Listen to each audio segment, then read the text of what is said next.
What is up, my peepholes? This is your guy, Cly, and it's time for a little DIY. And if this wasn't enough of a hint as to what today's project is going to be, well, I'm going to be making yet another dice set. But before I dive into it, I do need to get something out of the way because the material I'm going to be using is a bit different. And it's going to cause a few misunderstandings if I don't properly introduce it. Because today, I'm going to be using shredded money. And while I still totally expect to get the occasional comment about how destroying money is illegal, hopefully this will at least reduce the number.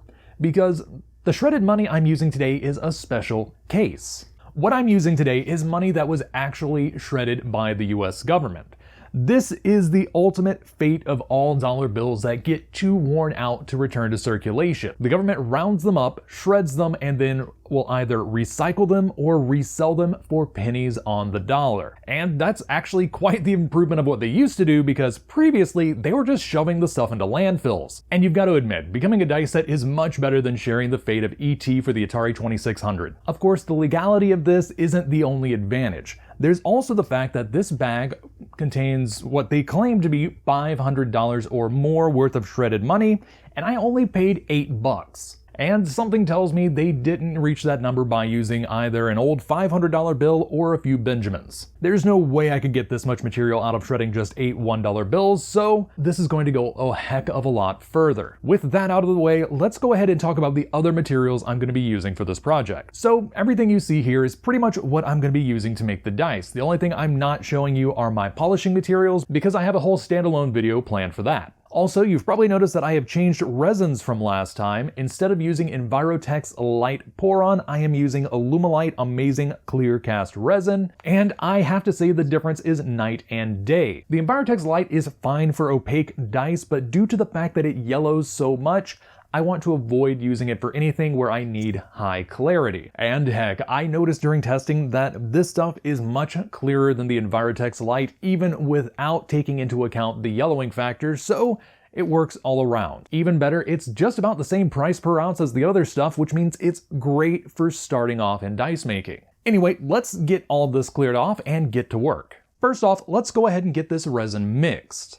Now, because I'm only going to be making one die today, I've gone ahead and measured out 3.5 milliliters of both part A and part B. That way I have plenty of additional resin to work with without wasting too much. Also, don't be an idiot like me and mix up which syringe has which part of your resin, because one side is basically molasses and the other is water. And if you think you're holding the molasses syringe and apply enough pressure to express that, you're going to have something happen like this.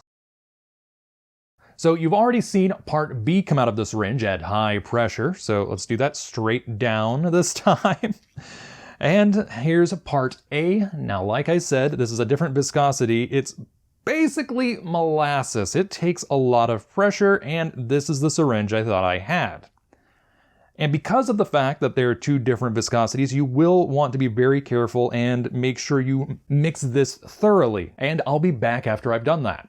And there you go. Now it's time to fill the mold. And there are a couple of ways you could go about this. The first is to pack the mold with your shredded money and then either pour the resin over the top or close it and then inject the resin into the mold. But there are a few potential issues that could pop up with that. You could end up trapping an air pocket even if you use a pressure pot, or the money that's pressed against the side of the mold won't get fully coated and you'll just have raw rag paper sticking out of the sides of your mold, and that will cause issues during the polishing process. So instead, what I like to do is take a little bit of the money and sprinkle it into the resin, like so, and give it a quick stir. This makes sure all of the pieces of money are fully coated in resin and has done a great job preventing the issues I just mentioned. Of course, before I add my money to the mold, I do want to add a little bit of just plain resin to the bottom to make sure everything gets evenly coated. A little bit more will do ya. There we go. And after that, I'll just pick up the shredded cash with my trusty crosslock / reverse action / bulldog tweezers and fill it up. Just want to grab a little bit at a time, knock off a bit of the excess resin, and stick it right into your mold. I'll be right back when I have this topped off. Okay, I've got my mold filled up to the point where I feel comfortable because I don't want the cash going into the seams of my mold. I'm fine with resin leaking into that area because it's not going to make much of a difference, but when you're talking about a solid, that might make the mold sit funny. The last thing I want to do is take just a little bit of resin, spread it on the top portion of the mold. This way I can prevent air bubbles from getting trapped on this face. I've encountered that with my old molds, hence the upgrade. And finally, take just a couple strips of cash and apply them to the side so that everything reaches to the top. Well, one more should do. There we go. Still trying to keep it out of my seam lines. And finally, close it up. I've gone ahead and aligned my molds, so if everything works perfectly, I should just be able to go like that. And it's closed. Next, fill up your mold's reservoir and fish out any solids before applying a set of rubber bands to hold everything shut. Now that I've got my mold all filled and banded, I'm gonna pop this in the pressure pot for the next 24 to 48 hours, and I'll see you then. And here are the dice out of their mold and all polished up. If you're wondering how I got to this step, well, here's a montage.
Now, as you probably noticed, I did change up my polishing process a little bit at the end there. In my previous video, I used a felt pad to apply the plastic polish, whereas this time I used a sponge. And I have to say the difference between the two is quite significant. The felt pad was leaving behind quite a few micro scratches, but fortunately, that's not the case here. Also, you should probably know that the gold paint wasn't actually my first choice.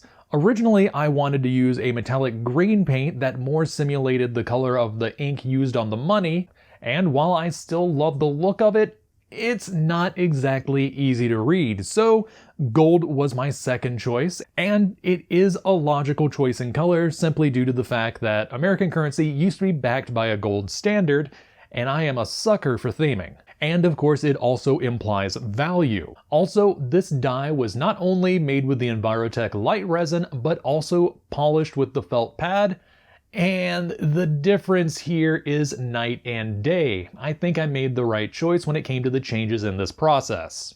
For those of you out there wondering how balanced these dyes are, well, they're actually pretty friggin' fair. I've done quite a few test rolls with these and I've not seen any significant bias, though admittedly they do better in test rolls than with the float test, which I'm not going to do here, though I do plan on making a standalone float test video in the not too distant future. However, I can say that while these aren't perfectly balanced, they're about as balanced as the commercial dye I was using as an exemplar, because even commercial dyes aren't perfect.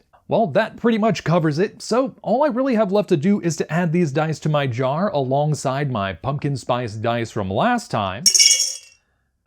And once again, mention the fact that I want to decorate this jar. So if you have any ideas for something that I can etch onto the sides of this thing or even on the lid, let me know down in the comments below. And on that note, until next time, this is your guy Cly, signing off.